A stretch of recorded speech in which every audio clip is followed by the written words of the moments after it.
exactly stepping outside both of the so. Fuel pump? That's the whole rear end of a car. Alright, what's up? Welcome back to the channel. So, we're gonna be doing something different this week again. So last week we were fixing a daily.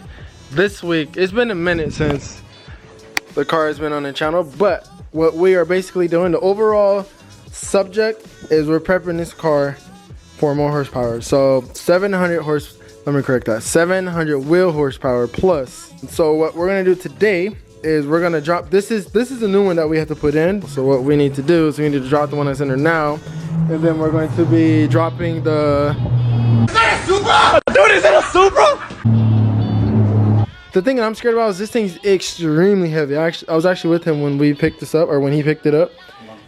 Yeah, it was a while back, and it is extremely heavy. So that's the only thing that I'm scared about. But other than that, it looks like it's a piece of cake. But if you do your own labor on your car, you do know that, you know, you can't. Yeah, it's never easy. So you kind of don't want to like jinx it or anything like that.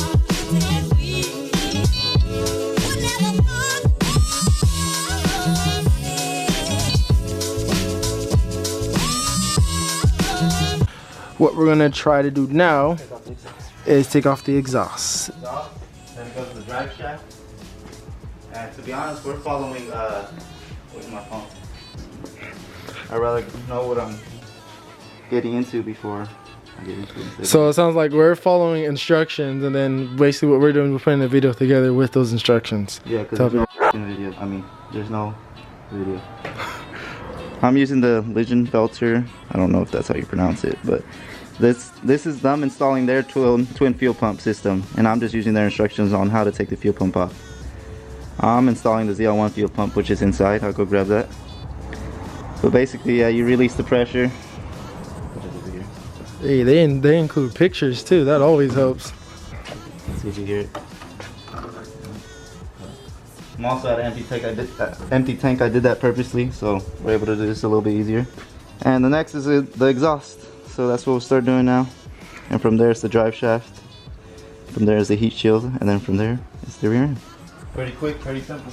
So with doing anything on your car as far as like rear end, suspension, exhaust, all that stuff, you always need an impact driver, even when just taking the wheels off. It always helps. So after we take off this exhaust, we take off this heat shield. This heat shield's protecting this drive shaft right here. Disconnect both ends from the rear end and from the tranny. And also something we gotta include is we gotta change this flange. It's a special flange. I'll include the GM part number for it. It's so the ZL1 drive shaft connects to this TR6060 from the SS. But let's get to it. We already got these these exhaust clamps loosened up, so this should be able to slide out. Oh, so the one that says loosens it then. It's kind of like lubricant. Yeah. Check this out, guys. So this was actually, I never liked how this came out. So what it is, it's 3-inch Flowmaster from the cat back, and then from here I had the cat back Flowmaster exhaust, but I wanted to change it up, so I got the Borla ATAC. But the only way of attaching it to the Flowmaster thing was getting this custom made basically and welded, and I never liked how they did it. So I'm gonna redo this whole thing later on. But from now, they infamous for doing, I mean, I don't know if that's, I'm pretty sure that's not how it all turns out. When they bend it, it like gets smaller. Yeah. Pretty sure that's not. Something, speaking of exhaust, I'm not gonna be able to put this side in. So it's gonna be running from the middle of the car, and there's not gonna be no exhaust because the rear end I'm putting in, the differential is way wider, and as you can see, there's barely even space already. So this has to be bent outwards because the ZL1 rear end is so much bigger. So that's another thing to keep in mind. Alright, let's take it up. Oh no! This shit's heavy. You can't tell.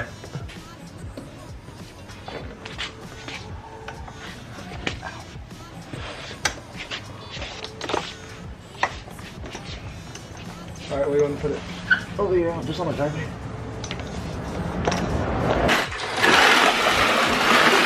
It's by your feet. Perfect. Next is a heat shield. Yeah. My guess is a 15.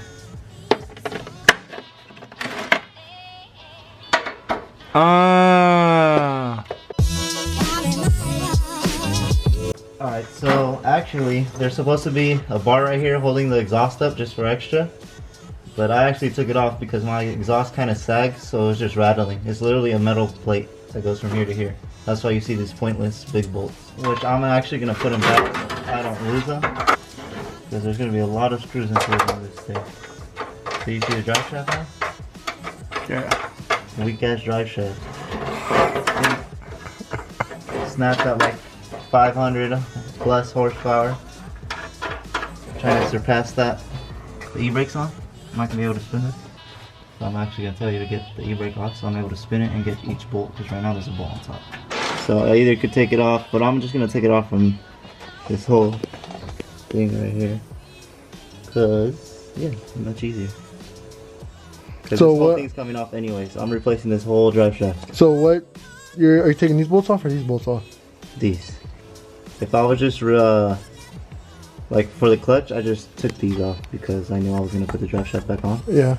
So since I know I'm not going to put this drive shaft back on, I'm just going to take the whole thing off. So yeah, that's how you know it's in the socket set, because the biggest one is too big. You know what you want to try is try that biggest one for this. Oh, for that? Because if not, we're going to have to go buy a socket. Where is it? This right here? No. Wow. So we're gonna have to dig through, you know, everyone has that drawer of random sockets. Yeah. I don't know, man. I heard something move. Those e-brake lines are right on top of that. So by taking the e-brake off, like you said, this allows it to spin. Oh, look at that. Magic, kids. You should probably get that magnetic thing. Get all these bolts.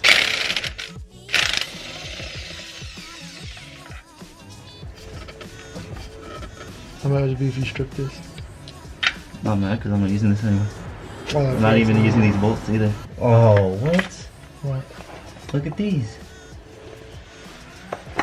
Oh, those are different. So those have to come off too, huh? Yeah. What's that? I'm not using that strip city. I'm just seeing if these fit. Okay. Does it fit? Yeah. Perfect though? Yeah. What size is it? 9/16. Typical. So we got all the bolts on the front end of this off. So now we're just gonna take off the mount, which is right in the middle, so that we can get some play to take this off.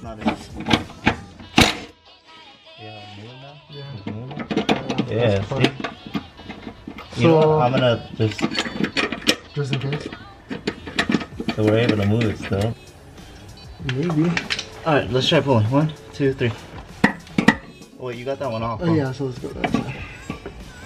Oh, that side's off, so it's just this one. Because there's two sides that's off right now. This side and this side. That's all it is. 1, 2.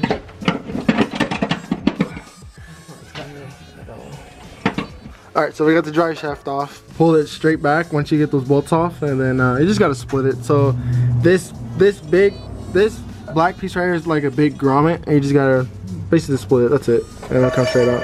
Oh. So next is is this considered a heat shield? Yeah. Let's see if I got it loose enough. Are you? I'm trying to use a bigger socket, yeah. But I'm too lazy to go get the plug. I'm not doing this by hand. I'm not. And this is stripped, so this is not going back on if we take it off. Oh, who stripped it? I don't know. I never took this off. So who else can it be, Starkweller? Anything that's wrong with him. Oh shit.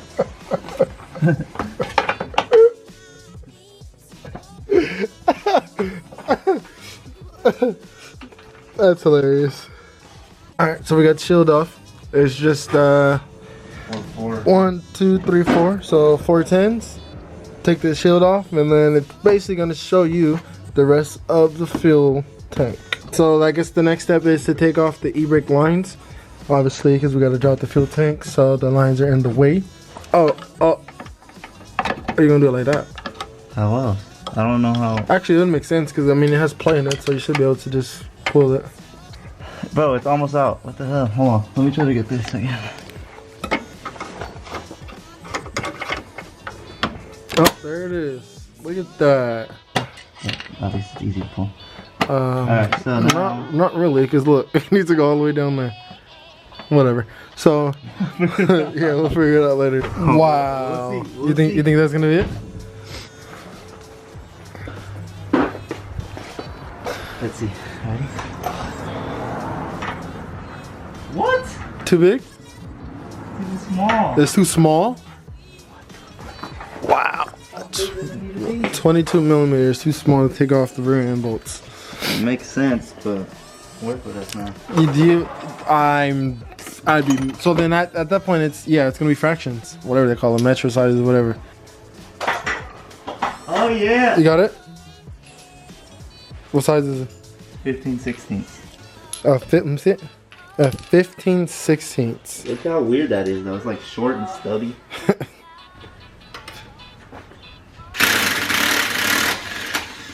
Boy, that's a Milwaukee.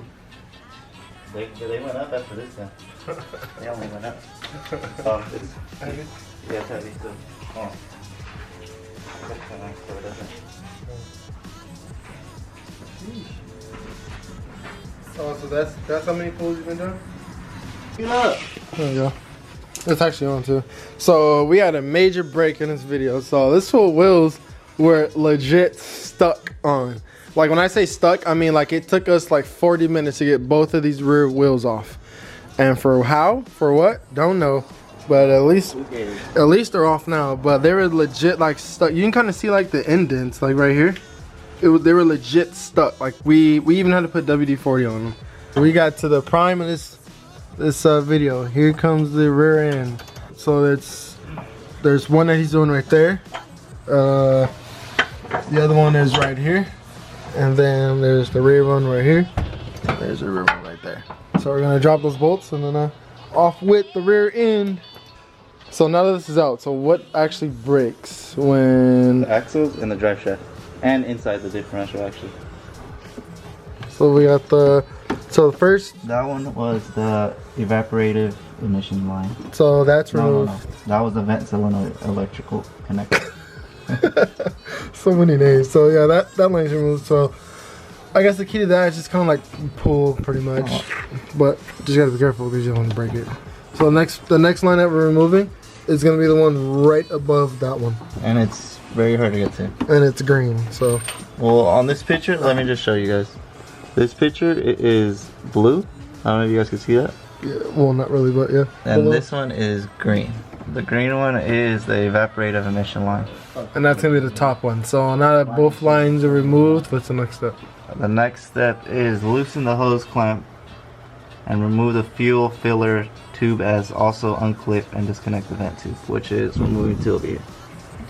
So after coming here and loosening these two right here, so we got to loosen this, I'm gonna take that off, and then we're gonna come over here. Kids, keep in mind we already did these harnesses that is on the side of the gas tank. Then I'm gonna come over here and do this red one over here, and then this blue one over here, and then I think it's ready to be dropped. Okay. Loosen Next that. is this. And then you just unclip this. Did you fart? No. Did you fart? No. That's why I asked you. Nope. No loose booty over here. That's it? And then that just comes off, huh? Yeah, don't lose that. Where's that go? Yeah, it came off. I'll put it on there. Okay. Everything. So we got all the fuel lines off. So what it is, it looks exactly like this. All you do is you pull it. So you need to, of course, lift it a little bit. You just pull each end. Probably the one that's tricky. So this is the one you have to look out for, and it's gonna be the one that's actually attached to the fuel tank. Reason being is because it looks exactly like this. Again, you lift it up and you pull it. What we didn't do is we did not remove the actual line that, you know, when you can fill the car up and it fills the tank up. We didn't remove that because it is a little difficult, so we're gonna drop the tank first, and then hopefully it gets a little easier to remove that one. What we're gonna do now is we're gonna drop the gas tank. It is, how many bolts is it? 15 millimeters? How many? Four of them. One right here, Another one at the front. Another one at this front. And one right here. Alright, so with the fuel tank out, in order to take this fuel pump off, you're gonna need this. Where's that tool? You're gonna need this $45 tool. We needed to use a torque wrench to get it off. That's how tight it was. And even then, like typically, like when you loosen something, like it gives some play. Like loosen it. This one, it just literally like it broke loose, and that was it. So yeah, you're gonna need this tool regardless. But now that we got that out, this is basically what we were trying to go after this whole time. So we'll take this one out, put the new one in, and then we'll put the fuel tank back in. So there's a rod, and then there it looks like there's it's the level, so they know how high and. But I don't know how to. So that technically that's your needle. I guess. Your gas gauge needle thing, and there's another fuel line attached to it on the bottom. You were trying to figure out how this was gonna clip onto here, huh? Yeah. Just like that. And that's it, to be honest. And then we just connect that to this. Yeah, just had to connect the leveler Throw it back in. to that, and that's it. All right, so we got everything back mounted to the new fuel pump, so it's ready to be dropped in. So we have the new flotacious little device going on here, and we have that harness. So keep in mind, you guys do have to, with the new floating, or not new, but with the floating device, you have to remove that harness. So you have to plug it back in on the top right here. So then once you drop the new one in, make sure to connect that. Put that in there. I'll put it in. So once you do that, make sure that you connect this bottom line right here for the fuel. Snap it in like that, and then go at an angle. And we'll put that in just and like this that. was like that. This ring goes on here. I don't know how. I'm assuming anyway. So obviously these grooves are gonna go in here, and it's gonna lock it in place. This is just hanging. So now that the fuel pump's in, this we didn't even need to remove. oh, we didn't, because it came off with it. I'm trying to make sure I don't have to do this ever again. Yeah, imagine having a fuel leak at the fuel tank. Yikes. Drop it again. No thanks. Yeah, just drag it underneath it.